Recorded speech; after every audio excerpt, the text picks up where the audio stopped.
Exactly. This That's is awesome. This is so cool. This is so cool. So have you ever thought about using your art to teach artistic kids or troubled kids or anything like that? Or I have.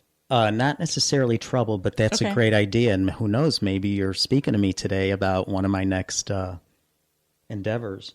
But what I did do back when I lived in D.C. was a friend of mine, Jen, who now lives in Massachusetts, married with, I believe, 3 beautiful children. She is a social worker at the Washington Hospital Center, and she wanted to start an art therapy program there and asked me if I would help. So we did. I basically showed up, I think it was every Wednesday, and I would go to the cancer unit, the cancer floor, and it wasn't necessarily children. There were some children, but it was adults and everything else. And after they were, or while they were going through their treatment, I had my art cart, we called it. And it was this cart, that I pushed around. It was like a cart that you would use in a restaurant or something. And it had all my art supplies on there. And I would take it into rooms, and some people had great attitudes going through their treatment, others didn't.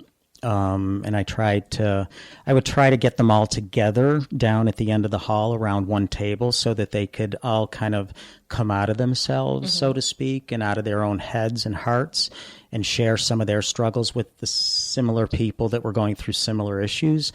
And while they're doing that, create art. And I had different mediums, whether it was drawing and paper. Crayola puts out this model. It's like a clay, but it's very, very light. And when it dries, it's very, very light and very easy to work with. I'm thinking of one man. He was this huge, well-built, tall, vibrant, I would say he was probably around late 30s. And he made out of that modeling clay these beautiful bowls with different colors, just bowls, like vessels, that were, and they were very delicate, yet he was so masculine and big, and, and I just thought, wow. And he had never done any kind of art before, so I think you could just see things clicking in his head as he was doing that and so on. But, and it's something that they could take home with them, hopefully after they're 2 years into remission, and look back and say, wow, I met that challenge and I surmounted that challenge. And this is, a symbol of that challenge, this piece of art and so on. But yeah, there's a lot of, right now there's like the heroin epidemic out there, and, maybe doing something with kids. And, I've thought about approaching one of the local hospitals here in the region, because that would be really good for you to be able to tap into certain areas, even.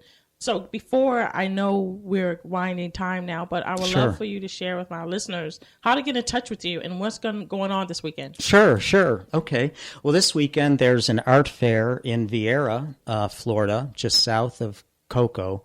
It's at the town center, and I'll be participating in that. Saturday and Sunday, I want to say 10 till 5 each day, but I'm not 100% sure.